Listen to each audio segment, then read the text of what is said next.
আসসালামু আলাইকুম, স্বাগতম সবাইকে ইনভার্স লার্নিং এ। আজকে আমরা আলোচনা করব সপ্তম শ্রেণীর বিজ্ঞান বইয়ের প্রথম অধ্যায় নিম্ন শ্রেণীর জীব নিয়ে। তো চলো, এই অধ্যায়ের নাম থেকেই বুঝতে পারতেছি আমরা কি নিয়ে আলোচনা করব, নিম্ন শ্রেণীর জীব। এখন এই নিম্ন শ্রেণীর জীব কারা, এটা একটা কথা। এখন জীব মানে তো আমরা সবাই জানি, জীব মানে কি, যাদের জীবন আছে তারা কি জীব। ঠিক আছে, চলাফেরা করতে পারে এমন কিছুই কি আর কি জীব। এখন কথা হচ্ছে নিম্ন শ্রেণীর জীব কোনগুলো। নিম্ন শ্রেণীর জীব হচ্ছে ভাইরাস, ব্যাকটেরিয়া, ছত্রাক, শৈবাল, অ্যামিবা, এগুলো কি নিম্ন শ্রেণীর জীব।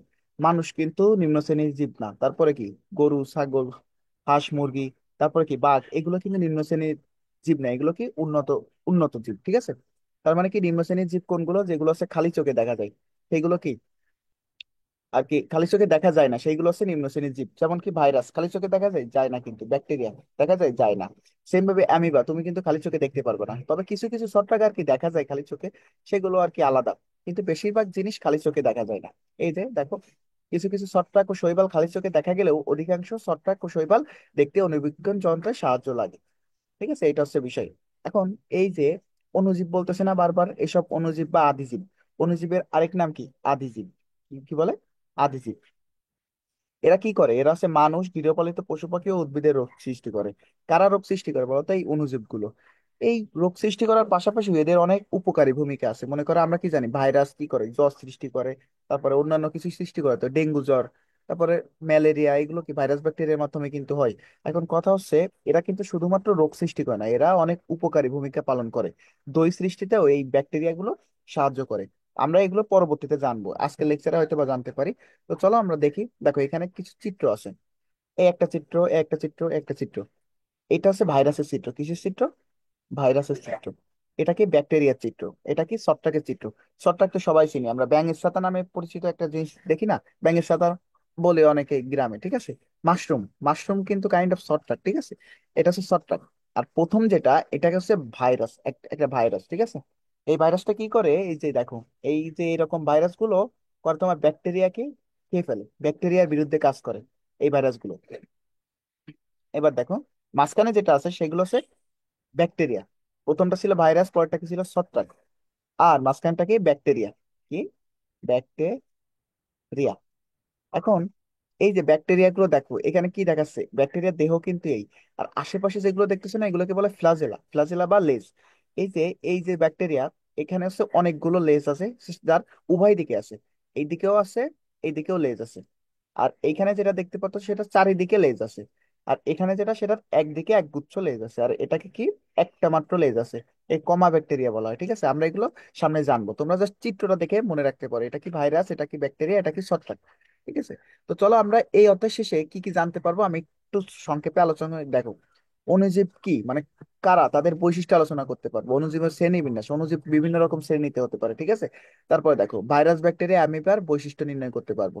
তারপরে কি শৈবাল ও ছত্রাকের বৈশিষ্ট্য, শৈবাল কি, ছত্রাক কি, এগুলোর বৈশিষ্ট্য। তারপরে কি এদের উপকারিতা অপকারিতা সম্পর্কেও জানতে পারবো। তারপরে কি দেখো, কিভাবে ছত্রাক সংক্রমণ প্রতিরোধ করা যায় তা সম্পর্কে জানতে পারবো। তারপর দেখো, ছত্রাক জনিত রোগ, অনেক অনেক রোগ আছে কিন্তু ছত্রাক জনিত, যেমন ফাঙ্গাস রোগ বলে। ফাঙ্গাস রোগ কাদের বলা হয়, ছত্রাক জনিত রোগকে ফাঙ্গাস রোগ বলা হয়। ঠিক আছে, এখন কিভাবে এটা থেকে বাঁচতে পারি, অন্যদের সচেতন করব, এগুলো সম্পর্কে জানতে পারবো। তারপর কি মানব দেহে স্বাস্থ্য ঝুঁকি সৃষ্টিতে ভাইরাস ও ব্যাকটেরিয়া ও অ্যান্টামিবার ভূমিকা রাখতে পারবো। ঠিক আছে, এই ভূমিকা জানতে পারবো। তারপর দেখো, মানব দেহে ভাইরাস, ব্যাকটেরিয়া ও অ্যান্টামিবার সৃষ্ট মানে কারণে সৃষ্ট মানবদেহের স্বাস্থ্য ঝুঁকি প্রতিরোধ ও প্রতিকার সম্পর্কে জানতে পারবো। এইসব স্বাস্থ্য ঝুঁকি প্রতিকার নিজে সচেতন হব এবং অন্যদের সচেতন করতে পারবো। তার মানে আমরা আলটিমেটলি এই চ্যাপ্টারে অণুজীবের কি কি উপকার আছে, অপকার আছে, তারপরে কি এগুলো যে সব এগুলোর কারণে যেসব রোগ হয় সেগুলো থেকে কিভাবে মুক্ত পেতে পারি সে সম্পর্কে জানতে পারবো। তো চলো কথা না বাড়িয়ে আমরা পার্ট 1 এবং পার্ট 2 এ চলে যাই।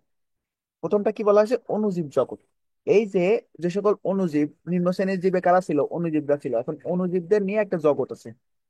ঠিক আছে, এটাকে কি বলে, অণুজীব জগৎ। এখন এই যে অণুজীব জগৎ, ঠিক আছে, এখন অণুজীব জগৎকে হচ্ছে 3টা রাজ্যে ভাগ করা হয়েছে। মনে করো একটা জগৎ আছে, এখানে জগৎ, মনে করো একটা পৃথিবী আছে, পৃথিবী, অণুজীবদের পৃথিবী। সেখানে রাজ্য আছে 3টা, রাজ্য আছে 3টা। একটাকে বলে অ্যাক্যারিওটা, আরেকটাকে বলে প্রোক্যারিওটা, এবং আরেকটা ইউক্যারিওটা। অণুজীব জগতে 3টা রাজ্য আছে। এই রাজ্যের আন্ডারে আর কি অণুজীব জগৎটা থাকে। তো চলো, এটার আগে যাওয়ার আগে আমরা এখানে কি আছে আমরা একটু পড়ার চেষ্টা করি। দেখো, আমরা আমাদের চারপাশে অনেক জীব দেখতে পাই, অবশ্যই দেখতে পাই। কি অনেক কিছু কি খালি চোখে দেখতে পাই, আবার খালি চোখে দেখা যায় না।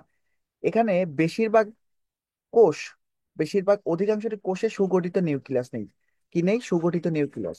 এখন সুগঠিত নিউক্লিয়াস নেই কাদের? মনে করো একটা কোষের প্রাণ কি, এটা যদি একটা কোষ হয়, কোষের প্রাণ থাকে তার নিউক্লিয়াস। এখন নিউক্লিয়াস সুগঠিত হয় কিভাবে? যখন এই নিউক্লিয়াসের চারিপাশে, মনে করো নিউক্লিয়াস হয় গোল, তোমরা পরবর্তী জানতে পারবা, এরকম গোল গোল ক্রোমোজোম গুলো থাকে, ঠিক আছে, মাঝখানে থাকে নিউক্লিয়াস, আর চারিপাশে কি থাকে? Nuclear membrane. তাদের এই যে নিউক্লিয়ার মেমব্রেনটা থাকে না, তারা কি সুগঠিত নিউক্লিয়াস না।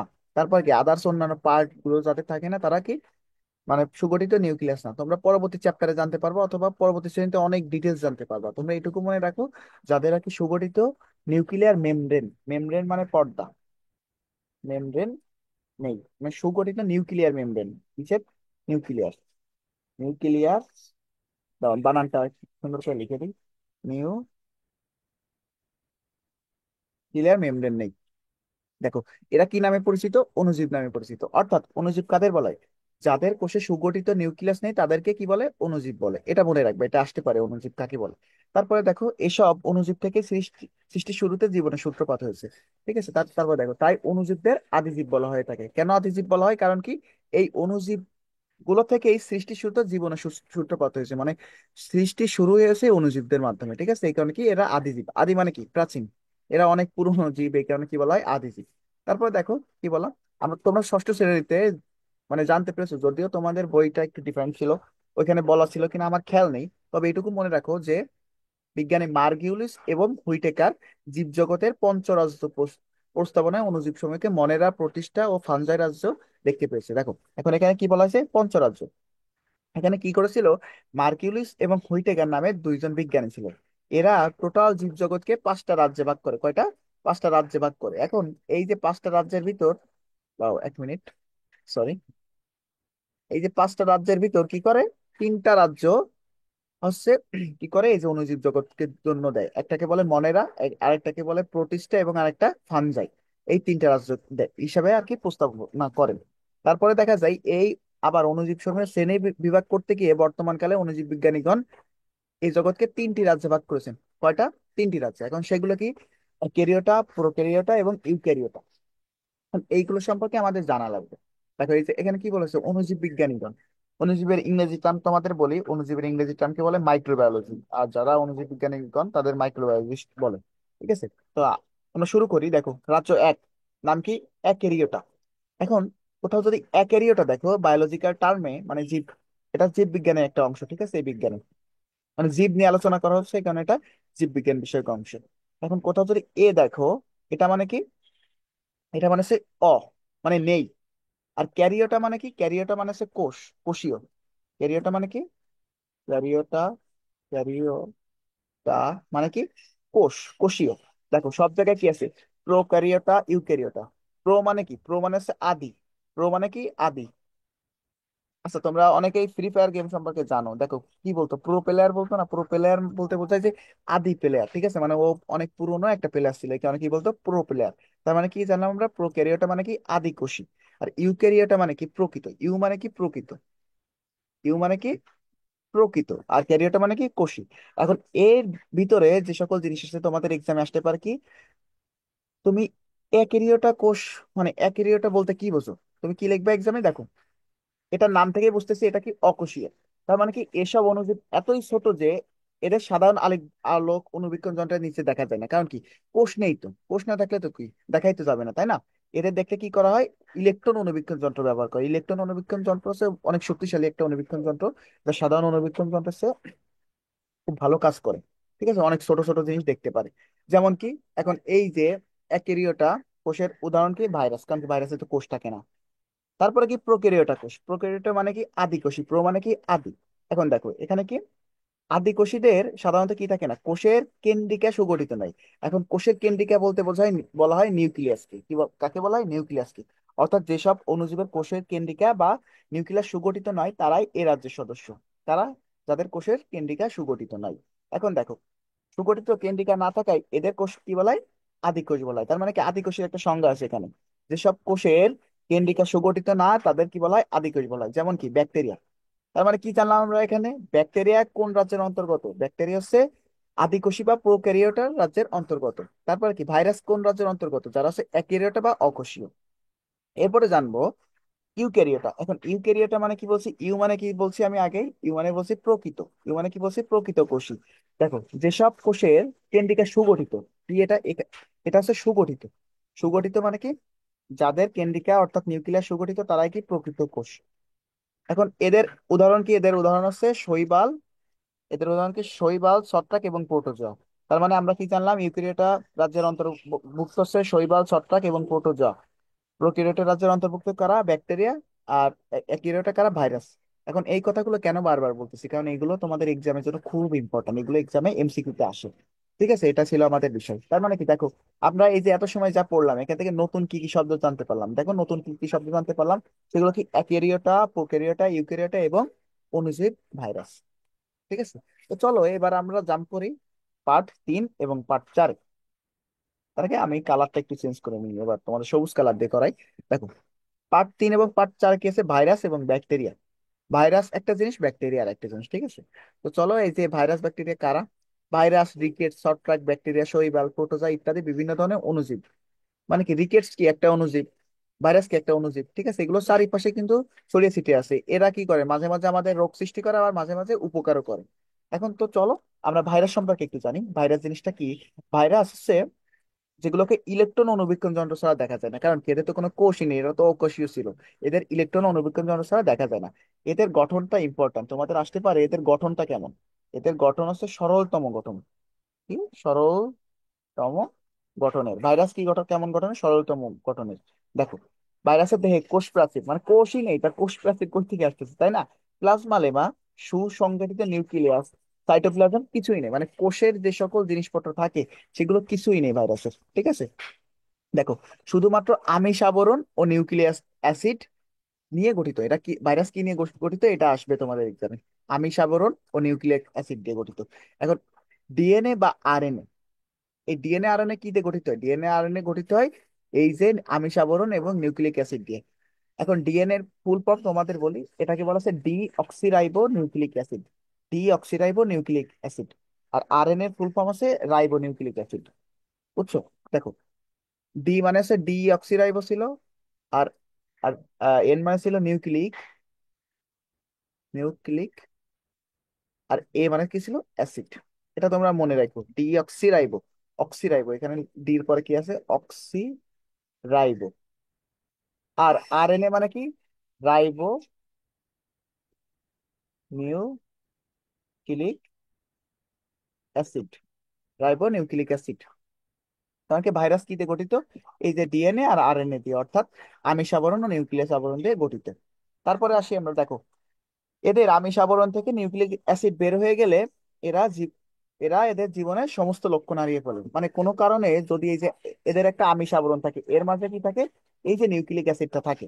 এখন কোনো কারণে যদি এই নিউক্লিক অ্যাসিডটা বের হয়ে যায় তাহলে কি যায়, এরা কিন্তু জীবনে লক্ষণ হারিয়ে ফেলে। মানে এদের যে লক্ষণ ছিল, হয়তো বা রোগ সৃষ্টি করা অথবা অথবা কোনো উপকার করা মানুষের, সেগুলো কোনো কিছু আর করতে পারে না। এটা হচ্ছে বিষয়। দেখো তবে অন্য জীবদেহে যেসব, যেই মাত্র আমিষ আবরণে নিউক্লিক অ্যাসিডকে একত্র করা হয় তখনই এরা জীবনের সব লক্ষণ ফিরে পায়। মানে কোনো কারণে যদি আবার এই যে নিউক্লিক অ্যাসিড এবং আমিষ আবরণ যদি অ্যাড করা হয় তাহলে আবার তারা পুনরায় এদের জীবনের লক্ষ্যটা ফিরে পায়। দেখো জীবিত জীবদেহ ছাড়া বা জীবদের বাইরে এরা জীবনের লক্ষণ দেখায় না।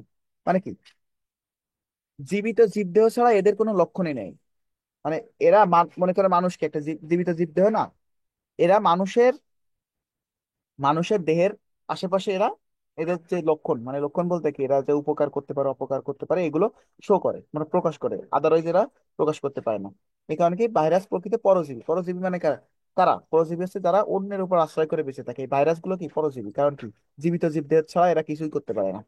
দেখো ভাইরাসদের মধ্যে ব্যাকটেরিওফাজ ভাইরাস একটি পরিচিত ভাইরাস। কি ভাইরাস, ব্যাকটেরিওফাজ। এখন ব্যাকটেরিওফাজ বলতে কি বোঝায়, যারা হচ্ছে ব্যাকটেরিয়াকে খেয়ে ফেলায়। ফাজ মানে কি, ধ্বংস করা।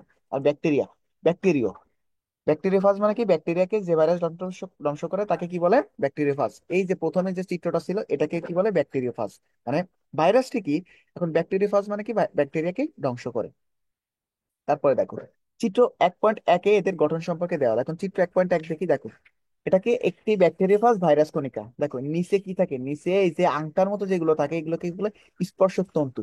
এইগুলোর মাধ্যমে কি করে, এরা হচ্ছে ব্যাকটেরিয়ার দেহে ভিতরে চলে যায়, ঠিক আছে। আর এটাকে বলে লেজ। আর এদের আছে মানুষের শার্টের মধ্যে কলার থাকে, কি থাকে, কলার থাকে। তারপরে কি থাকে, এটাকে উপরে কি থাকে, মাথা থাকে। মাথার ভিতর কি থাকে, ডিএনএ বা প্রোটিন থাকে, বুঝছো। এটা হচ্ছে বিষয়। তোমরা চিত্রটা একটু ভালো করে খেয়াল করো, কালারটা একটু চেঞ্জ করে আমি পরবর্তী চলে যাই। দেখো এরপরে কি আছে, ভাইরাস কেমন হতে, ভাইরাস গোলাকার হতে পারে, দন্ডাকার হতে পারে, ব্যাঙ্গাসির ন্যায় হতে পারে। এখন ব্যাঙ্গাসির ন্যায় বলতে কি বোঝায়, ব্যাঙ্গাসি দেখতে কেমন, ব্যাঙের ছোট বাচ্চা দেখেছো, যেগুলো কি একটা লেজ থাকে, এই লেজের মাধ্যমে কি করে, ঘোরাঘুরি করে। ব্যাঙ্গাসির ন্যায়, পাউরুটিন ন্যায়, পাউরুটিন ন্যায় কেমন, পাউরুটি গোল হয় না, এখন এই যে ভাইরাস গুলো গোল হতে পারে। তারপর দেখো ভাইরাস মানব দেহে কি কি রোগ সৃষ্টি করতে পারে, এগুলো দেখো, বসন্ত রোগ, হাম, সর্দি, ইনফ্লুয়েঞ্জা, এগুলো কি ভাইরাস ঘটিত রোগ। কি কি, হাম, বসন্ত, সর্দি, ইনফ্লুয়েঞ্জা, এই যত সর্দি হয় সবগুলো কি, সবগুলো কি তোমার ভাইরাস গঠিত রোগ। তারপর কি দেখো, বসন্ত, হাম, সর্দি, এগুলো কি বাহুবাহিত রোগ। বসন্ত কি বাহিত রোগ, বাহুবাহিত রোগ। সর্দি বাহুবাহিত রোগ। হাম কি বাহুবাহিত রোগ। এখন দেখো উদ্ভিদের রোগ সৃষ্টি করে এই ভাইরাস, সেগুলো কি কি হতে পারে, ধানের তুঙ্গ্র রোগ, ধানের তুঙ্গ্র রোগ এবং তামাকের মোজাইক রোগ। তার মানে কি, তামাকের মোজাইক রোগ সৃষ্টি করে কোনটা, ভাইরাস। ধানের তুঙ্গ্র রোগ সৃষ্টি করে কি, ভাইরাস। এগুলো এক্সামে আসতে পারে।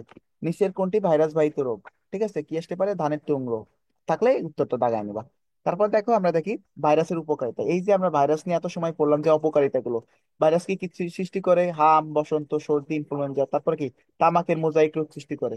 এরগুলোর বাইরেও ভাইরাস আমাদের অনেক রকম উপকার উপকার করে থাকে। যেমন কি দেখো, এই যে ভাইরাস তোমার দেখাই, ভাইরাস বসন্ত, পোলিও, প্লেগ রোগের টিকা তৈরিতে ভাইরাস ব্যবহার করা হয়। কি, এই যে টিকা আছে না, বিভিন্ন রকম টিকা তৈরিতে এই ভাইরাস গুলো ব্যবহার করে। তারপরে কি দেখো, জিন প্রকৌশলে ভাইরাস ব্যবহার করে। এখন জিন প্রকৌশল বলতে কি বোঝাই, এমনি জিন না কিন্তু, যে জিন মানুষের ঘাড়ে লাগে অথবা আদারওয়াইজ যে জিন গুলো আছে, এই জিন সে জিন না, এই জিনকে বলা হয় মানুষের আর কি বংশগতির ধারক। মনে করো তোমার বাবার চুল ছিল কালো, তোমার চুলও কালো হয়েছে, এইগুলো নিয়ন্ত্রণ করে এই জিন। এখন জিন প্রকৌশলের নাম তোমরা অনেকে শুনবা, জেনেটিক ইঞ্জিনিয়ারিং এর নাম শুনছো। জিন প্রকৌশলকে বলে জেনেটিক ইঞ্জিনিয়ারিং। এই যে জেনেটিক ইঞ্জিনিয়ারিং এ ভাইরাসটা ব্যবহৃত হয়, ঠিক আছে। তারপর দেখো কিছু ব্যাকটেরিয়া জনিত রোগ থেকে পরোক্ষভাবে রক্ষা করে। তোমরা এখান থেকে কি বলতে পারো, ভাইরাসের উপকারিতা কি, এটা জিন প্রকৌশলে ব্যবহার করা হয়। তারপরে কি, এটা বসন্ত, পোলিও, প্লেগ রোগের টিকা তৈরিতে ভাইরাস ব্যবহার করা হয়। এখন দেখো ভাইরাসের অপকারিতা। এই যে তোমরা কোভিড-19 বা করোনা ভাইরাসের নাম শুনছো না, করোনা কি একটা ভাইরাস। দেখো মানবদেহে কোভিড-19, বসন্ত, হাম, জলাতঙ্ক, এইডস প্রভৃতি রোগ সৃষ্টি করে। ভাইরাস কি করে, এই সকল রোগগুলো সৃষ্টি করে। আবার উদ্ভিদে বিভিন্ন রোগ কি, যেমন কি তামাকের মোজাইক রোগ, ধানের টুংরো রোগ ইত্যাদি সৃষ্টি করে, বুঝছো। এই ছিল আমাদের ভাইরাসের উপকারিতা এবং অপকারিতা। এখন আমি ব্যাকটেরিয়া সম্পর্কে একটু আলোচনা করি। ব্যাকটেরিয়া জিনিসটা কি দেখো, ব্যাকটেরিয়ার কিছু কথা আমরা পূর্বে শ্রেণীতে জেনেছি, তোমরা ক্লাস 6-এ হয়তো বা জেনেছো ব্যাকটেরিয়া জিনিসটা কি। ব্যাকটেরিয়া কি, ব্যাকটেরিয়া হলো আদি নিউক্লিয়াস যুক্ত। আদি নিউক্লিয়াস যুক্ত বলতে কি বোঝায়, তো চলো আমি আর একটু বলি। আদি নিউক্লিয়াস যুক্ত বলতে বোঝায় তাদের নিউক্লিয়াস সুসংগঠিত নয়, মানে নিউক্লিওলাস, তারপরে কি নিউক্লিওপ্লাজম, নিউক্লিয়ার মেমব্রেন, এগুলো নেই, বাট নিউক্লিয়াস আছে, ঠিক আছে। আদি নিউক্লিয়াস যুক্ত, অসবুজ। মানে কি, ব্যাকটেরিয়া কিন্তু সবুজ না। এই যে তোমরা কি অনেক জায়গায় কি দেখো, ব্যাকটেরিয়া গুলো কি অসবুজ। তারপর কি এককোষী, এককোষী বা অণুবীক্ষণিক, এককোষী অণুবীক্ষণিক জীব, এগুলোকে অণুবীক্ষণ যন্ত্রের সাহায্যে দেখা যায়, এটা কি এককোষী। ভাইরাস কিন্তু কোনো কোষীয় ছিল না, ওরা ছিল কি অকোষীয়। এখন সর্বপ্রথম যে ব্যাকটেরিয়া দেখতে পারে তো, তিনি কে ছিলেন, তিনি ছিলেন বিজ্ঞানী Antonie van Leeuwenhoek. Leeuwenhoek প্রথমে ব্যাকটেরিয়াটা দেখতে পারেন। তিনি কোষও আবিষ্কার করেন, ঠিক আছে, লিওন হুক। তোমরা পরবর্তীতে জানতে পারবে এটা। তার মানে কি, ব্যাকটেরিয়া কে দেখতে পান প্রথমে, লিওন হুক। এটা তোমাদের এক্সামে আসতে পারে, দেখো। তারপর কি আছে, ব্যাকটেরিয়া কোষ গোলাকার, ব্যাকটেরিয়া গোলাকার হয়, তারপরে কি দণ্ডাকার হয়, কমা আকৃতির হয়, পেঁচানো হয়, ঠিক আছে। তো চলো আমি এই যে গোলাকার কোনগুলো, দণ্ডাকার কোনগুলো, এইগুলো নিয়ে আলোচনা করব। কমা আকৃতি কোনগুলো, দেখো, কক্কাস, কক্কাস, কোন কোন ব্যাকটেরিয়া কোষের আকৃতি গোলাকার, যারা গোলাকার তাদের কি বলে, কক্কাস। কক্কাস যেগুলো দেখতে গোলাকার সেগুলো কি কক্কাস ব্যাকটেরিয়া। এরা এককভাবে অথবা দল বেঁধে ব- থাকতে পারে, ঠিক আছে। যেমন কি নিউমোনিয়া রোগ সৃষ্টিকারী ব্যাকটেরিয়া, নিউমোনিয়া রোগ সৃষ্টিকারী ব্যাকটেরিয়া কারা, কক্কাস। দেখো এখানে চিত্রতে দেওয়া আছে, এগুলো কি দেখো, গোল গোল গোল গোল, এই গোল গোল একত্রিত হয়ে কি করছে, চেইনের মতো তৈরি করছে, ঠিক আছে। এরা কি তৈরি করে, নিউমোনিয়া রোগ সৃষ্টি করে। তারপর কি ব্যাসিলাস, ব্যাসিলাস, ব্যাসিলাস দেখতে কেমন, লম্বা আকৃতি, লম্বা দণ্ডের ন্যায়, এই দেখো, লম্বা দণ্ডের ন্যায়। এগুলো কি সৃষ্টি করে, ব্যাসিলাস ব্যাসিলাস ব্যাকটেরিয়া ধনুষ্টঙ্কার রক্তামশাই, আমাশয় রোগ সৃষ্টি করে কারা? এই যে ব্যাসিলাস বা দণ্ডাকার আকৃতির যে ব্যাকটেরিয়া গুলো আছে। তারপর কি কমা আকৃতির, কমা আকৃতির ব্যাকটেরিয়া গুলো দেখতে কমার মতো মানে কি উপরে থাকবে তোমার মস্তক আর এইদিকে লেজ থাকবে। লেজগুলো এমন এমন ভাবে থাকবে মনে হবে যে কমা, দেখো এখানে আছে। এই যে কমা আকৃতির ব্যাকটেরিয়া গুলো কি করে? এরা মানুষের কলেরা রোগের নাম শুনছো না, এরা কলেরা রোগ সৃষ্টি করে। তারপরে একটা কেসে স্পাইরিলা, এই ধরনের ব্যাকটেরিয়া আকৃতি পেঁচানো হয়, মনে করে এরকম পেঁচানো হয়। এই যে পেঁচানো হয়, আকৃতিটা পেঁচানো হয়। এখন আমরা শিখবো হচ্ছে কি ব্যাকটেরিয়ার উপকারিতা সম্পর্কে। তো ব্যাকটেরিয়ার উপকারিতা দেখো, এই যে আমরা মনে করো এই যে মানুষ বলো, তারপরে কি বিভিন্ন রকম গরু ছাগল যখন মারা যায়, এদের যখন মাটিতে পুঁতে ফেলা হয়, এরা কি হয় কিছুদিন পর কি মাটির শেষে মিশে যায় না? এই মেশাতে সাহায্য করে এই যে ব্যাকটেরিয়া। তার মানে কি মৃত জীবদেহ আবর্জনা পচাতে কি সাহায্য করে? ব্যাকটেরিয়া। মানে এরা যদি না পচাতো তাহলে দেখা যেত ওরা তো স্তূপ হয়ে থাকতো। তার মানে কি ব্যাকটেরিয়ার একটা গুরুত্বপূর্ণ উপকারিতা কি, এরা মৃত জীবদেহ এবং আবর্জনা পচাতে সাহায্য করে। তারপর দেখো, একমাত্র ব্যাকটেরিয়াই প্রকৃতি থেকে সরাসরি মাটিতে নাইট্রোজেন সংবন্ধন করেন কারা? শুধুমাত্র ব্যাকটেরিয়াই। এটা কিন্তু খুব গুরুত্বপূর্ণ। উদ্ভিদের একটা গুরুত্বপূর্ণ এলিমেন্টের নাম হচ্ছে নাইট্রোজেন, এটা মাটিতে সংবন্ধন করে কে? ব্যাকটেরিয়া, এটা মনে রাখবা। তারপর দেখো, পাট থেকে আঁশ সরাতে সাহায্য করে কি? ব্যাকটেরিয়া। পাট থেকে আঁশ সরাতে সাহায্য করে কি? ব্যাকটেরিয়া। দই তৈরিতেও ব্যাকটেরিয়া সাহায্য নিতে হয়। এই যে তোমার দই তৈরি করা দেখেছো কখনো? যদি না দেখে থাকো, দইয়ে দেখবা যখন দুধটা জাল দেওয়া হয় তার মাঝে দইয়ের বীজ দেওয়া হয়। কি দেওয়া হয়? দইয়ের বীজ। এই যে বীজ বলতে বোঝায় কেন কিছু দই যেগুলো হচ্ছে অনেকদিন রেখে দেওয়া হয়। এ- এই রেখে দেওয়া হলে দেখা যায় ওইখানে ব্যাকটেরিয়া গুলো খুব ভালো পরিমাণে আর কি থাকে ওই বীজে। এবার ওই বীজ যখন তোমার দুধে দেওয়া হয় তখন কি হয়? দই তৈরি হয়ে যায়। ওই ব্যাকটেরিয়া গুলো একে অপরের সাথে বিক্রিয়া করে, মানে ওদের ক্রিয়াকর্ম করার মাধ্যমে দই সৃষ্টি করে। তোমরা যখন কলেজে উঠবা, কলেজে বায়োলজিতে একটা চ্যাপ্টার আছে, অর্থাৎ জীববিজ্ঞানে একটা চ্যাপ্টার আছে অণুজীব। ওই চ্যাপ্টারে এই যে কিভাবে আর কি দইটা তৈরি করা হয় এবং এই যে দইয়ের ভিতর যে ব্যাকটেরিয়া গুলো থাকে এগুলো দেখা যায় অনুবীক্ষণ যন্ত্রের সাহায্যে। একটা পরীক্ষা আছে, ওই পরীক্ষার মাধ্যমে তোমরা দেখতে পারবা। তোমরা এটুকু জেনে রাখো যে কি দইয়ে অনেক ব্যাকটেরিয়া থাকে। তবে এই ব্যাকটেরিয়া গুলো কিন্তু অনেক উপকারী, অপকারী না কিন্তু। ব্যাকটেরিয়া তো উপকারী হতে পারে, অপকারী হতে পারে। দইয়ে যে ব্যাকটেরিয়া গুলো থাকে সেগুলো কি? উপকারী। তারপর দেখো, বিভিন্ন জীবন রক্ষাকারী অ্যান্টিবায়োটিক ব্যাকটেরিয়া থেকে তৈরি হয়। দেখো, অ্যান্টিবায়োটিক, বায়োটিক মানে কি? ব্যাকটেরিয়া। আর এন্টি মানে কি? এন্টি মানে হচ্ছে কি? প্রতিরোধ। মানে অ্যান্টিবায়োটিক যে সৃষ্টি করা হয়, ঠিক আছে, এই অ্যান্টিবায়োটিক সৃষ্টি হয় কাদের দ্বারা? ব্যাকটেরিয়া থেকে তৈরি হয়। তারপরে দেখো, ব্যাকটেরিয়া জিন প্রকৌশলের মূল ভিত্তি। এখন জিন প্রকৌশল বা জেনেটিক ইঞ্জিনিয়ারিং এর মূল ভিত্তি কি? ব্যাকটেরিয়া। এটা অনেক ইম্পর্ট্যান্ট, এটা তোমাদের আসতে পারে। জিন প্রকৌশলের মূল ভিত্তি কি? ব্যাকটেরিয়া। কিছু কিছু ক্ষেত্রে জীবের কাঙ্ক্ষিত বৈশিষ্ট্য পাওয়ার জন্য জিনগত পরিবর্তনের কাজে ব্যাকটেরিয়া ব্যবহার করা হয়। এবার দেখো, এই যে স্পাইরালাম স্পাইরিলাম নামে একটা ব্যাকটেরিয়া ছিল না, সেটা দেখতে কেমন? সাপের মতো, দেখো পেঁচানো এরকম। এবার দেখো, আমরা আসবো কি ব্যাকটেরিয়ার অপকারিতাতে। এখন ব্যাকটেরিয়ার অপকারিতা গুলো দেখি। এত সময় উপকার দেখলাম।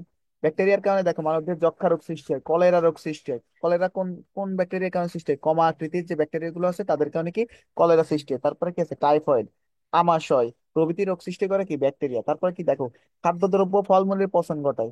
মনে করি খাদ্যদ্রব্য রেখে দিচ্ছ তুমি, এটা পচে যায় কিছুদিন পরে, এদের পচন ঘটায় কি? এদের পচন ঘটায় এই যে ব্যাকটেরিয়া। তারপরে কি উদ্ভিদে বিভিন্ন রোগ, যেমন ধানের লিফ ব্লাইট কি সৃষ্টি করে? এই যে ব্যাকটেরিয়া। আর টুমরো রোগ সৃষ্টি করে কি? ভাইরাস। এটা মনে রাখবা। একটা রোগের সাথে কিন্তু মিক্স করবা না, ঠিক আছে? তারপর দেখো, টমেটোর ক্যাঙ্কার, নট ক্যান্সার, ঠিক আছে, টমেটোর ক্যাঙ্কার রোগ সৃষ্টি করে কি? এই যে ব্যাকটেরিয়া। তারপরে চলো আমরা আজকে আরেকটু আলোচনা করি, সেটা কি? ছত্রাক, শৈবাল ও অ্যামিবা নিয়ে। ছত্রাক সম্পর্কে আমরা সবাই জানি কি এটা দেখতে খানিকটা গাছের মতো, ঠিক আছে, মানে গাছের মতো বলতে কি এরকম ব্যাঙের ছাতার মতো সৃষ্টি করে না? এগুলো কিন্তু সবুজ আকৃতির হয় না, এগুলো কি অসবুজ হয়, তাই না? তো চলো আমি শুরু করি ছত্রাক নিয়ে। ছত্রাক কি? ছত্রাক হচ্ছে সমাঙ্গদেহী ক্লোরোফিলের রং হচ্ছে সবুজ হয়। এদের যেহেতু ক্লোরোফিল নেই, অর্থাৎ এরা কি অসবুজ জীব। ক্লোরোফিলের অভাবে এরা সালোক সংশ্লেষণ করতে পারে না। কি করতে পারে না? সালোক সংশ্লেষণ করতে পারে না। তার মানে কি সালোক সংশ্লেষণ করতে গেলে অবশ্যই আমাদের কি লাগে? ক্লোরোফিল লাগে। তাই এরা পরভোজী অথবা মৃতভোজী। মানে পরজীবী মানে নিজেরা যেহেতু খাবার তৈরি করতে পারে না, তার মানে কি এদের বাঁচতে গেলে কি করা লাগে? অন্যের থেকে খাবার নেওয়া লাগে না? এটা হচ্ছে বিষয়। দেখো, পরভোজী ছত্রাক বাসি ও পচা খাদ্যদ্রব্য, ফলমূল, শাকসবজি, ভেজা রুটি বা চামড়া, গোবর ইত্যাদিতে জন্মায়। জেনারেলি ছত্রাক কোথায় কোথায় জন্মায়? দেখবা যেখানে হচ্ছে তোমার এই যে মানে স্যাঁতসেঁতে জায়গা থাকে। তারপরে কি, পচা খাবার থাকে, দেখবা তোমার খাবারের উপর মাঝে মাঝে ছত্রাক দেখবা এরকম তুলার মতো পড়ে থাকে, এগুলো কি ছত্রাক। ঠিক আছে, শাকসবজির উপর দেখবা এরকম ছত্রাক আকারে থাকে। বিভিন্ন রকম রুটি দেখবা তোমরা, রুটিতে দেখবা মাঝে মাঝে এরকম তুলার মতো থাকে, এগুলো কি সবকিছু কিন্তু ছত্রাক। দেখো, মৃতভোজী ছত্রাক। আমি এত সময় কি নিয়ে আলোচনা করলাম, পরভোজী। পরভোজী গুলো কোথায় থাকে, এই যে বাসি পচা খাবারে ফলমূলে থাকে। আর মৃতভোজী যে ছত্রাক গুলো আছে তারা কি মৃত জীবদেহ বা জৈব পদার্থপূর্ণ মাটিতে জন্মায়। মানে মাটিতে যেগুলো জন্মায় সেগুলো জেনারেলি কি হয়, মৃতভোজী হয়।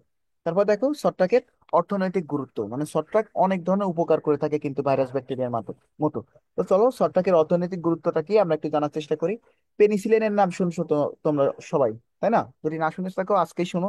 পেনিসিলিন একটা গুরুত্বপূর্ণ ওষুধ, মূল্যবান ওষুধ। এটা তৈরি করা হয় কাদের সাহায্যে? ছত্রাকের সাহায্যে এটা তৈরি করা হয়। দেখো, পাউরুটি তৈরিতে ইস্ট নামক ছত্রাক ব্যবহার করে, তোমরা অনেকেই জানো যে পাউরুটিতে ইস্ট ব্যবহার করা হয়। এখন সেই ইস্টটা কি, ইস্টটা কিন্তু এক ধরনের ছত্রাক। দেখো তারপরে কি, ইস্ট ভিটামিন সমৃদ্ধ বলে একে ট্যাবলেট হিসেবে ব্যবহার করে। ইস্টে কি থাকে, ভিটামিন। এই কারণে এদেরকে কি কি হিসেবে ব্যবহার করে, ট্যাবলেট হিসেবে ব্যবহার করা হয়। এরপর আসে আছে কি, দেখো অ্যাগারিকাস নামক এক ধরনের মাশরুম শৌখিন খাদ্য হিসেবে বিবেচিত হয়। আমরা যে খাবার খাই, মাশরুম খাই, এই মাশরুম গুলো কি অ্যাগারিকাস, কি অ্যাগারিকাস। তারপর দেখো বর্তমানে আমাদের দেশেও বহু বহু দেশে এগুলো চাষ করা হয়। আবর্জনা পচিয়ে মাটিতে মেশাতেও ছত্রাকের ভূমিকা রয়েছে। এই যে আবর্জনাগুলো পচিয়ে মাটির সাথে মিশিয়ে দেয়, এগুলোতে কার ভূমিকা আছে, ছত্রাকের ভূমিকা আছে, তাই না? এবার দেখো এর অপকারিতা এখানে আছে। দেখো, মানুষ, জীবজন্তু ও উদ্ভিদে বিভিন্ন রোগ সৃষ্টির জন্য তাই কিন্তু ছত্রাক। সেগুলো কি কি হতে পারে, দেখো দাঁত, চুলি, চুলি বা সোলম, এই রোগটাকে কি বলে, সোলম।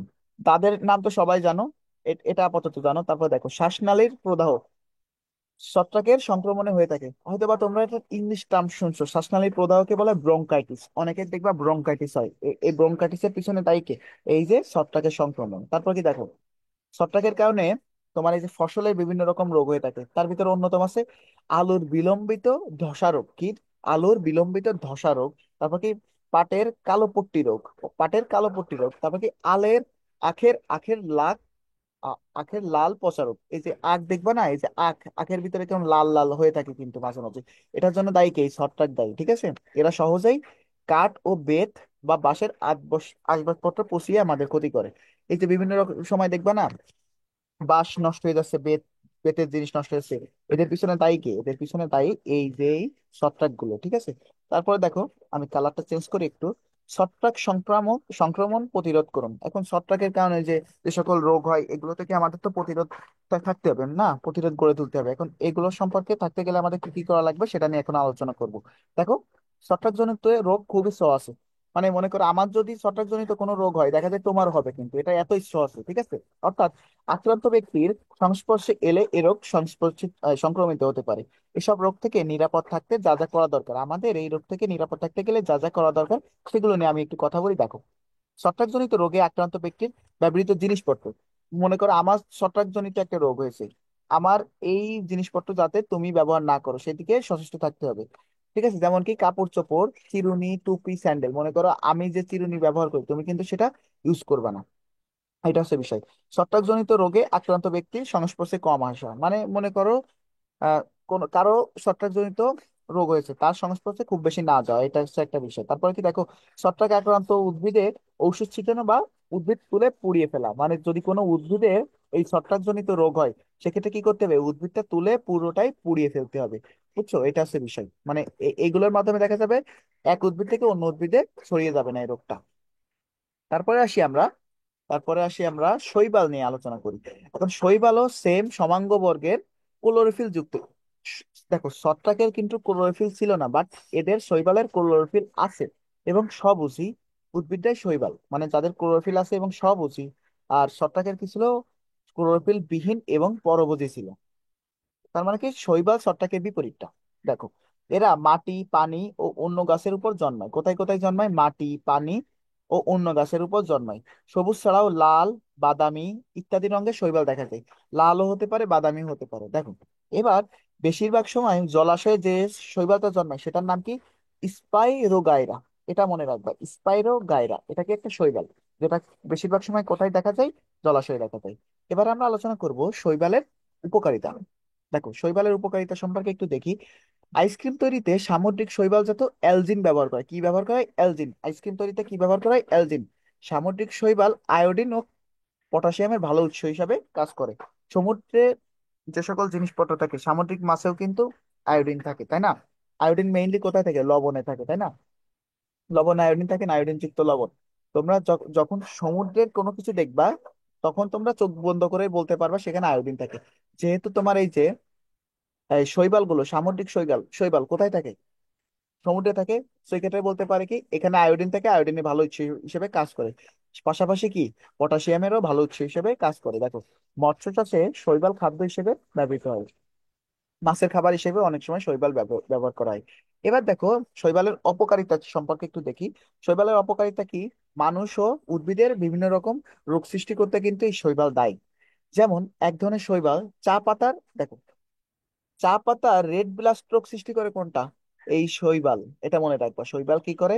চা পাতা রেড ব্লাস্ট রোগ সৃষ্টি করে। দেখো, তোমাদের এই চ্যাপ্টার কিন্তু অনেক ইম্পর্টেন্ট কথা আছে, তোমরা যদি ভালো করে পড়ো এই চ্যাপ্টারটা, তো দেখা যাবে তোমরা যে ক্লাস 9-এ যখন জীববিজ্ঞান নিবা, ওই সরি 8-এ যখন যাবা, 8-এও এই সেম জিনিস আছে, তারপর 9-এ আছে।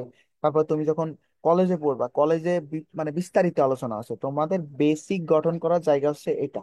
ঠিক আছে? তারপরে তোমরা তোমরা যারা মেডিকেল পড়তে চাও, ঠিক আছে, মেডিকেল পড়তে গেলে এখান থেকে অনেক এমসিকিউ আসে, তোমরা ভালো করে পড়বা। ঠিক আছে? তোমরা একটা এইম সেট করে তোমরা পড়ালেখা করো। ঠিক আছে?